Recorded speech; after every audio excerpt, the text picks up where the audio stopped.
김경욱 작가님 인터뷰 시작하겠습니다. 저는 오늘 인터뷰어를 맡은 문학평론가는 허이라고 합니다. 네, 제 옆에는 9번째 소설집 이 누군가 나에 대해 말할 때를 출간하신 김경욱 작가님 나와 계십니다. 네, 안녕하세요. 네, 소설인 김경욱입니다. 네, 작가님과 제가 지금 보시는 분들은 좀 의식을 하고 계실지는 모르겠다 생각이 옷을 왜 똑같은 색을 입었을까? 그렇죠. 저희가 시밀러룩을 입었어요. 네. 네, 뵙고 깜짝 놀랐습니다. 이게 저희가 미리 이렇게 약속을 하고 만난 게 아닌데. 네, 저희가 오늘 드레스 코드를 맞춘 게 아니거든요. 네. 이 9번째 소설집이라고 말씀을 드렸는데 이 책이 불과 1시간 전에 작가님이 손에 들어왔고 지금 이렇게 만져보고 계십니다. 따끈따끈하네요. 네. 작가님 소감이 좀 어떠십니까? 9번째. 지금까지 계속 글을 쓸 수 있다는 것이 되게 기분 좋은 일인 것 같고요. 되게 감사해야 될 일이라고 생각합니다. 이 소설집 9번째를 포함해서 이제 장편 소설까지 다 합치면 18권의 작품을 내신 거잖아요. 그때마다 작가의 말을 쓰실 텐데 이번에는 혹시 작가의 말을 쓰시면서 이번엔 내가 어떨까 고민하셨을 것 같아요. 네. 작가의 말 쓰는 게 저는 가장 힘들더라고요. 소설 쓰는 것보다. 그리고 늘 작가의 말을 쓸 때마다 좀 가오를 좀 새롭게 다지게 되는 것 같아요. 운동화끈을 다시 고쳐내는 것처럼. 요즘은 한 편 한 편 쓸 때마다 예전과 달리 너무 힘을 붙이는 느낌이라서 이게 마지막이 될 수도 있겠구나 라는 심정으로 쓰는데 이렇게 책까지 묶을 수 있어서 그렇게 감사하는 마음으로 이번 작가의 말을 썼습니다. 네. 이 소설집을 보시면 이렇게 왜 사람이 이렇게 서 있고 상체는 보이지 않는 이런 기묘한 이미지로 디자인이 되어 있는데 혹시 작가님께서도 이 표지 고를 때 어떤 점에 좀 포인트를 두어 달라 부탁을 하셨나요? 네, 제가 좋아하는 화가 어떤 화가다라는 거를 살짝 말씀을 드렸더니 그 화가 이름을 대면서 제가 머릿속에 그렸던 색감 그리고 디자인, 톤, 분위기를 너무나 제 머릿속을 들여다보듯이 디자인을 해주신 분이 만들어주셔서 너무 흡족하게 이 책을 보게 되었습니다. 혹시 좋아하시는 작가가 누군지 말씀해 주실 수 있을까요? 저는 알렉스 카츠라는 화가의 그림을 좋아합니다. 사실 저는 그 그림에는 문외한이라 처음 들어보긴 했는데 알렉스 카츠. 그렇군요. 이 누군가 나에 대해 말할 때 제가 해설을 썼다고 말씀을 드렸는데 처음에 그 해설 원고 보시고 어떤 느낌이 드셨는지 궁금해요. 일단 배트맨 얘기를 해주셔서 너무 기뻤습니다. 제가 가장 좋아하는 슈퍼히어로거든요. 그래서 일단 되게 마음에 들었고요. 그리고 다시 읽어보니 제가 글을 쓰면서 하고 있는 고민을 굉장히 콕 집어주셔서 그래서 더 2배로 좋아하는 것 같아요. 제가 지금 앞에 있다고 이런 얘기 하시는 거 아니죠? 아닙니다. 제가 작가님의 해설을 쓸 때 가장 처음으로 언급한 것이 작가님의 별명에 관한 거였어요. 김경욱 작가님이 그간 문학 활동을 하시면서 참 많은 평론가들이 작가님에 대한 별명을 붙이셨더라고요. 대표적으로 서영채 선생님의 소설 기계라는 별명도 있고 또 백지은 평론가가 바람둥이. 근데 이때는 이제 이 바람둥이가 다른 게 아니라 소설과 잘 연애하는 바람둥이. 여러 가지가 있고 또 아내분께서 붙여주신 앙구랑이라는 별명도 있어요. 혹시 그 가운데 본인에게 가장 좀 어울리거나 마음에 든다고 생각하시는 별명이 있나요? 그 별명들 다 과분한 별명들인데요.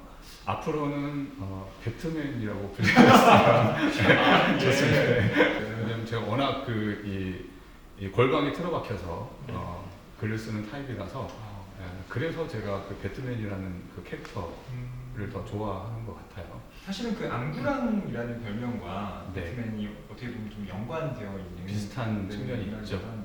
그만큼 작가님이 집과하시고 방에서 글을 계속 쓰신다는 얘기인데 네. 그렇게 할 수 있는 동력이 또 뭘까? 글쎄요, 워낙 집에 있는 걸 좋아하고 그리고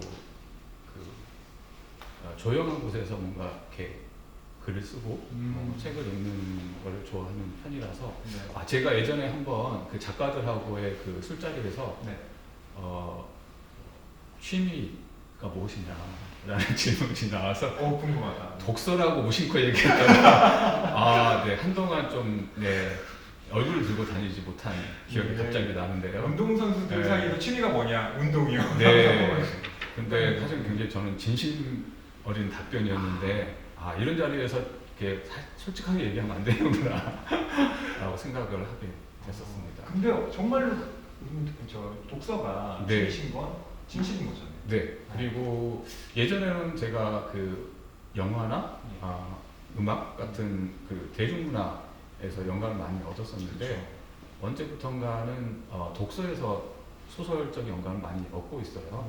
그래서 독서가 단순히 취미이기도 하지만 제 글쓰기의 어떤 밑거름이 되는 그런 작업이기도 해서 혼자 있는 시간이 줄어들지는 않는 것 같습니다. 그럼 작가님께서는 방에서 쓰는 시간과 읽는 시간의 비중을 굳이 따져본다면 대략 비율이 어떻게 되나요? 아무래도 읽는 시간이 훨씬 더 많죠. 네, 많이 읽어야 그나마 한 줄이라도 쓸 수 있으니까. 네. 그럼 작가님께서는 분야를 가리지 않으시고 네. 다독을 하시는 분이요? 네, 가급적이면 제가 평소에 관심을 갖고 있지 않았던 그리고 제가 잘 모르는 그리고 굉장히 그 낯선 분야의 책을 읽는 거를 더 좋아하는 편이에요. 왜냐하면 그런 책들이 오히려 소설 쓰는데 더 영감을 주더라고요. 그렇다면 뭐 우주에 관한 책이나 물리학에 관련된 책들, 완전히 다른 분야의 책이 글 쓰는데 더 도움이 되는 것 같습니다. 네, 그리고 소설집에 네. 작품이 저는 어떤 식으로 실려 있을까를 좀 보시는 편인데요. 네. 특히나 첫 번째 작품과 마지막 작품이 어떻게 위치해 있을까 네. 보면 첫 번째 목록에 실려 있는 단편이 누군가 나에 대해 말할 때 네. 현재작이고요. 네. 그리고 맨 마지막에 실린 작품이 이것은 내가 쓴 소설이 아니다. 그래서 네. 저는 좀 흥미로웠던 게 네. 시작을 이렇게 나라는 주어를 가지고 쓰시고 마지막도 네. 수미상가처럼 나에 대한 이야기로 네. 쓰셨네? 이것도 작가님이 좀 의도하신 바가 있겠다 싶더라고요. 네.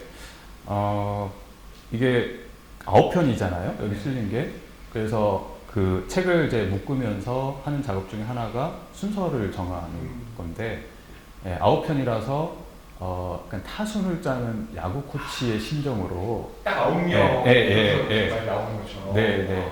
그렇게 이제 그 보고 있는데 홈런 타자가 없는 거예요. 다 고만고만한 똑딱이 타자들. 그래서 어떻게 타순을 짜야 될까? 그래야 점수를 딸 수 있을까라는 고민을 하다가 일단 그 1번 타자는 출루율이 높아야 되잖아요. 그래서 첫 단편을 읽고 책을 덮어버리면 안 된다라는 그런 생각으로 누군가 나에 대해 말할 때 누군가 내 소설집에 대해서 좀 말 좀 해줬으면 하는 마음으로 1번 타자로 배치를 했고 그리고 그 9번 타자는 야구에서 맨 마지막에 나오는 1번 타자라고 얘기를 해요. 9번째 1번 타자라고 얘기하는데 그 이유는 이제 하위 타선과 바로 이어진 이제 상위 타선을 연결을 잘 해줘야 되는 그런 역할을 부여받은 타순이라서 그래서 그 방금 말씀하신 것처럼 나라는 그런 그 공통의 이제 키워드로 이것은 내가 쓴 소설이 아니다가 누군가 나에 대해 말할 때 1번 타순으로 자연스럽게 연결시켜주는 느낌을 줄 수 있게 9번 타자로 배치를 했습니다. 그렇군요. 네. 근데 마지막 작품을 읽고 독자들은 네. 뒤통수를 한 대 맞는 느낌이 들 수도 있어요. 네. 왜냐하면 이거 다 작가님이 쓰신 소설인데 네. 제목은 또 이것은 내가 쓴 소설이 아니다 네. 되어 있으니까. 네. 약간 좀 뭔가 책임을 회피하는 네. 이거는 뭐 기분 나쁘셨으면 이건 제가 쓴 소설이 아닙니다 하는 마음으로 네. 네. 회피형.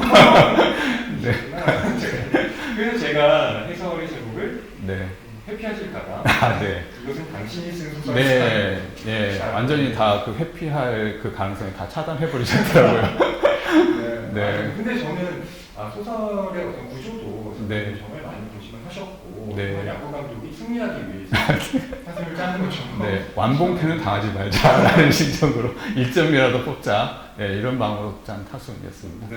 네. 그리고 이 첫 번째 작품과 마지막 작품을 네. 또 연결하는 키워드가 나이인데, 네. 사실 김경욱 작가님 하면 본인에 대한 이야기? 특히 이 이른바 소설가의 소설쓰기라고 하는 네. 메타픽션을 잘 쓰지 않는 작가로 유명하셨잖아요. 네.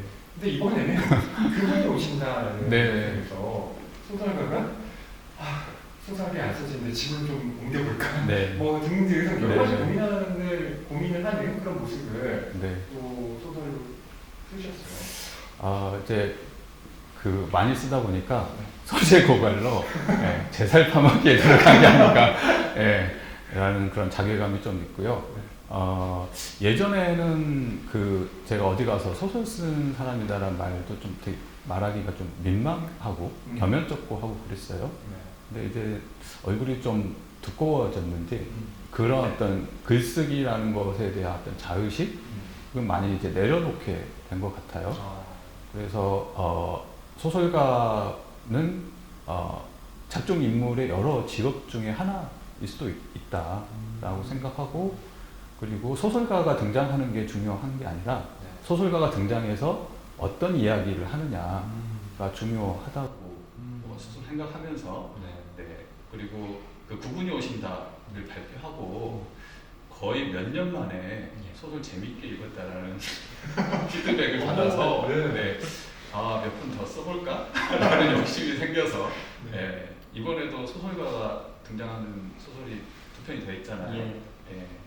그렇게 쓰게 된 것 같습니다. 그렇군요.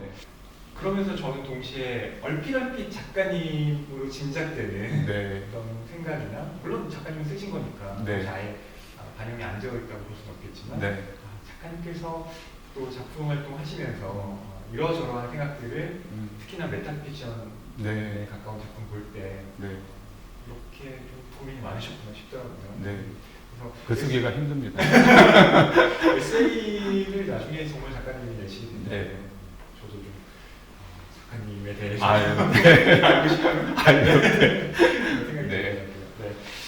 이 소설집에 실린 작품들이 2018년부터 2011년까지 쓰셨던 단편들의 모음입니다. 저도 나름대로 이 키워드들을 일별해 보니까 그간 작가님께서 어떤 부분들을 좀 숙고해 오셨는지를 발견해 볼 수 있었는데요.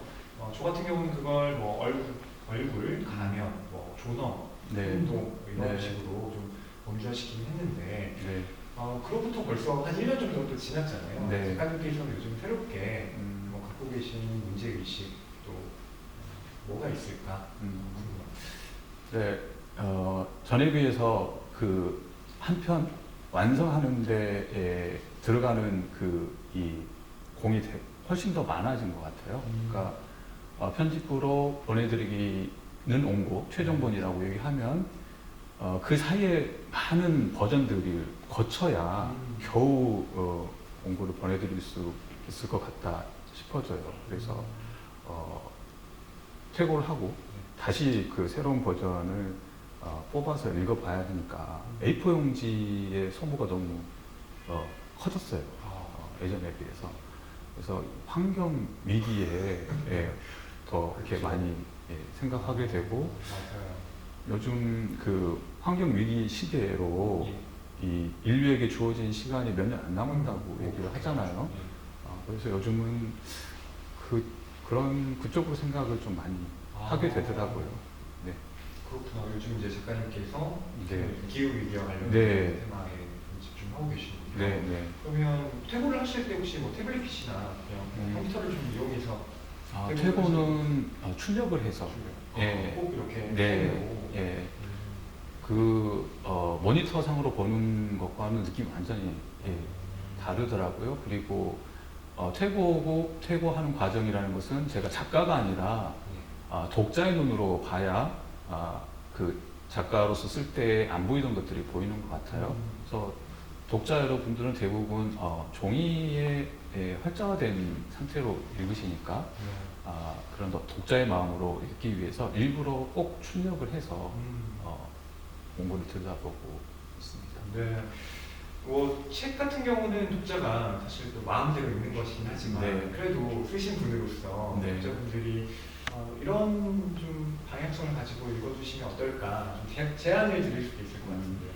아유, 뭐 읽어주시는 것만 해도 감지덕지 않은데 특별히 바라는 것까지 감히 바라겠습니까? 네. 읽어주셔서 감사합니다. 그렇군요. 네. 저는 이 소설집 읽으면서 특히나 작가님이 정말 독서를 많이 하시는구나라고 생각이 들었던 게 특히 이 마지막에 실린 작품을 보면 네. 각주가 예. 많이 들어있거든요. 예. 그래서 이 각주 작가님이 그간 네. 정말 안굴에서 읽어오신 네. 독서의 어떤 편민이 여기 또 담겨 있는 게 아닌가 싶기도 하더라고요. 네.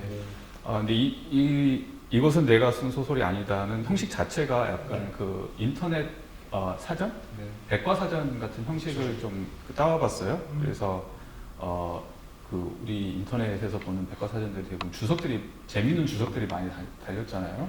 그래서 저도 글 쓰다가 어느 순간에 인터넷까지 흘러 들어가서 그 재미있는 각주를 막 읽고 있는 자신을 발견하곤 하는데, 그래서 주석에 뭔가 독자들에게 뭔가 보너스처럼 읽는 재미를 좀 선사하고 싶다 이런 마음으로 주석을 달아봤습니다. 네.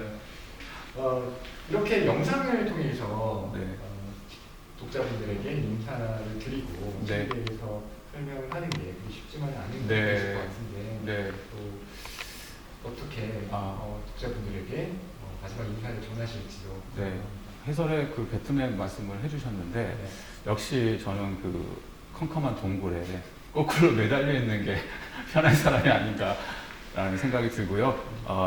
유익하고 즐거운 시간이긴 했지만 빨리 동굴에 돌아가서 거꾸로 좀 매달려 있어야 될 것 같다는 생각이 듭니다. 네. 거꾸로 꼭 매달려 계셔야 된다. 그래야 좀 다른 시각으로 세상을 바라보고 글을 쓸 수 있을 테니까요. 네. 네. 정말 다른 작가들은 눈으로 세상을 보지만 김경욱 작가는 초음파로. 왜냐면 좀 노안이 와서 좀 눈이 어두워져서 초음파를 써야 알 수 있습니다. 네, 알겠습니다. 네, 작가님 그 누군가 나에 대해 말할 때 9번째 소설집 출간 다시 한번 축하드리고요. 네. 많은 독자분들이 이 책을 읽고 작가님께 긍정적인 피드백을 하실 수 있기를 바라겠습니다. 네. 오늘 감사합니다. 네, 고맙습니다. 네.